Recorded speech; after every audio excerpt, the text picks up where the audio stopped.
Do like us. Comment on our video. And subscribe our YouTube channel, mahindraguru.com. The Brahmas for success. Your success is our success.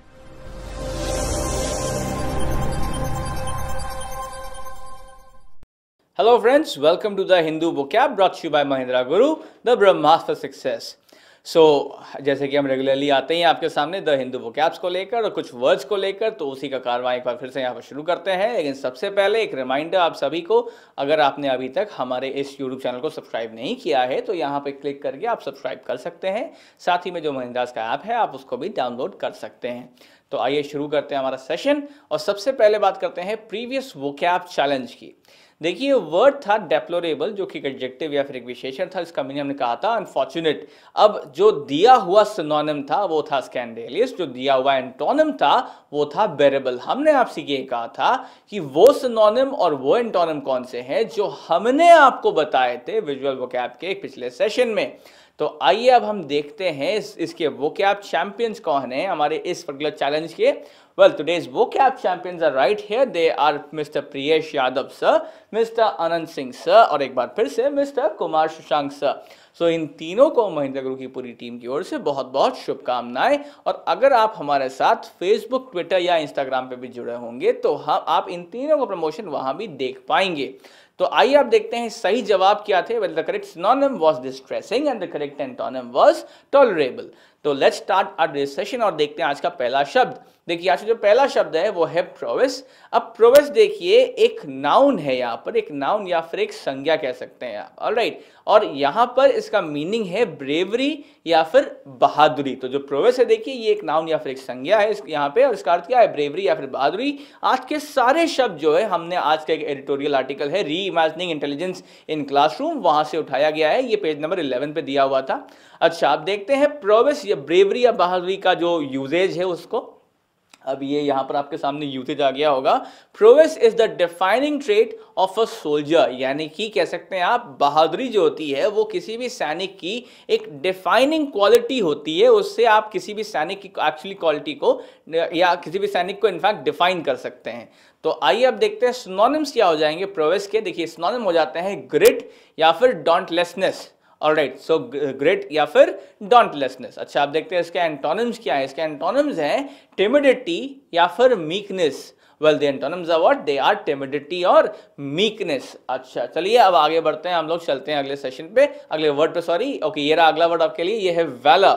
अब देखिए जो valour है ये आपके लिए noun या फिर एक संज्ञा है। इसका अर्थ होता है बोल्डनेस या फिर निडरता। तो जो वैलर है देखिए ये एक नाउन या फिर एक संज्ञा, इसका अर्थ क्या है बोल्डनेस या फिर निडरता। अब देखते हैं इसका यूजेज क्या हो जाएगा। इसका यूजेज है the okay over here for you, the qualities of good combat pilot are valour और and quick thinking. All right, the qualities of a good combat pilot are valor and quick thinking. अब देखिए यहाँ पर शायद ये combat helicopter था जो कि ऑलमोस्ट क्रैश होने वाला था, लेकिन ये बच गया। तो जो इसका पायलट रहा होगा देखो, एक तो वो बहुत बहादुर रहा होगा और क्विक थिंकिंग उसकी बड़ी अच्छी रही होगी, और इसीलिए ये क्रैश होने से बाल बच गया यहाँ पे।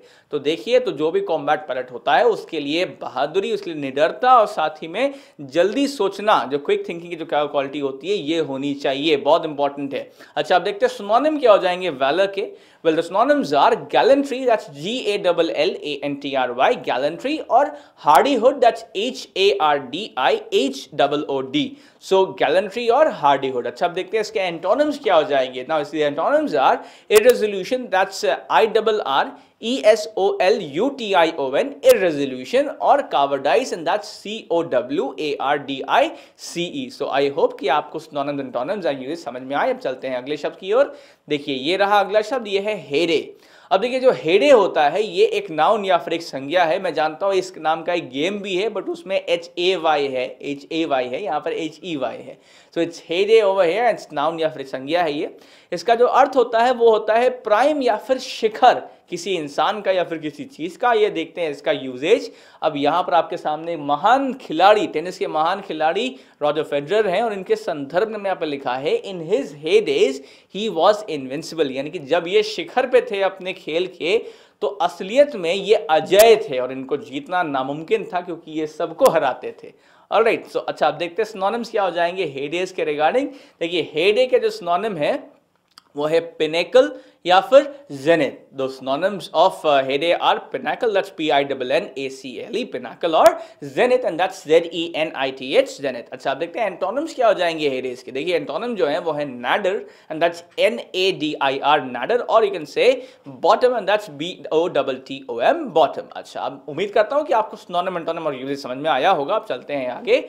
अब देखिए ये रहा अगला मीनिंग, यहाँ पर अगला शब्द रादर ओके, ये है प्रीडोमिनेंट। देखिए जो प्रीडोमिनेंट होता है ये एक एडजेक्टिव या फिर एक विशेषण आप कह सकते हैं। अब इसकी मीनिंग की हम बात करें तो इसका अर्थ होता है मोस्ट इंपॉर्टेंट या फिर प्रबल। Alright, so predominant is actually most important और प्रबल। अच्छा अब देखते हैं इसका यूजेज आपके लिए। तो यहाँ पर एक और महान खिलाड़ी जो मिस्टर माइकल जॉर्डन आपके सामने है, और इनके इनफैक्ट इनके सभी के साथियों के संदर्भ में यहाँ पे लिखा है, once it was a predominant belief that only blacks can make it big at NBA। Well आप जानते हैं NBA जो है एक बहुत ही बड़ी यहाँ पर ये एक्चुअली एसोसिएशन है, इनफैक्ट कह सकते हैं एसोसिएशन भी है और एक तरह का टूर्नामेंट भी होता है USA में बास्केटबॉल के रिगार्डिंग। और वहाँ पर एक बहुत ही प्रबल सा बिलीफ था, लोग इस चीज़ को मानते थे कि जो वाइट्स है वो उतना कह सकते हैं आप मकाम हासिल नहीं कर पाएंगे NBA में जितना कि ब्लैक्स हासिल कर सकते हैं। ये एक टाइम पे बिलीव था, अब ऐसा एग्जिस्ट नहीं करता, बट एक टाइम तक ऐसा मानते थे वो लोग और बहुत ही प्रबलता से इस चीज को मानते थे। अच्छा आप देखते हैं सिनोनिम क्या हो जाएगा प्रीडोमिनेंट का। देखिए जो सिनोनिम है वो है prevalent and that's PREVALENT prevalent. अच्छा और दूसरा जो वर्ड है वो है authoritative and that's AUTHORITATIVE, so prevalent and authoritative. अच्छा अब देखते हैं इसके जो एंटोनिम्स है वो क्या हो जाएंगे। ये हो जाते हैं trivial and that's TRIVIAL trivial, और inconsequential and that's INCONSEQUENTIAL, so antonyms are trivial and inconsequential। अच्छा तो उम्मीद करता हूं कि आपको सिनोनिम्स एंटोनिम्स और यूजेस समझ में आए। अब हम चलते हैं आगे अगले शब्द की ओर। ये रहा देखिए अगला शब्द, ये है एम्यूलेटिंग। देखिए जो एम्यूलेटिंग होता है ये एक वर्ब या फिर एक क्रिया है, और इसका जो अर्थ है देखिए वो है कॉपी द एक्शंस ऑफ, यानी हिंदी में कहे तो नकल करना। तो जो एम्यूलेटिंग है देखिए ये एक वर्ब या फिर एक क्रिया है, इसका अर्थ क्या है कॉपी द एक्शंस ऑफ या फिर नकल करना। अच्छा आप देखते हैं यहाँ पर यूजेज आपके सामने आ चुका है, the ostrich is emulating the person here, यानी कि आप देखिए यहाँ पर अगर आप ध्यान से देखें तो इस इंसान को ये जो ऑस्ट्रिच है वो उसकी नकल कर रही है, उसको कॉपी कर रही है। अच्छा आप देखते हैं सिनोनिम्स क्या हो जाते हैं एम्यूलेटिंग के। ये हो जाते हैं mimic and that's MIMIC mimic, या फिर imitate and that's IMITATE imitate. अच्छा आप देखते हैं एंटोनिम्स क्या हो जाएंगे यहाँ पर एम्यूलेट के, वो हो जाते हैं neglect and that's NEGLECT neglect, या फिर overlook and that's OVERLOOK overlook. So mimic and imitate are synonyms and neglect and overlook are the antonyms for emulating. Now I hope कि आज के जो words थे वो आपको पसंद आए। अब हम लोग चलते हैं आज के vocab challenge of the day की ओर, और ये आपके सामने है आज का vocab challenge of the word।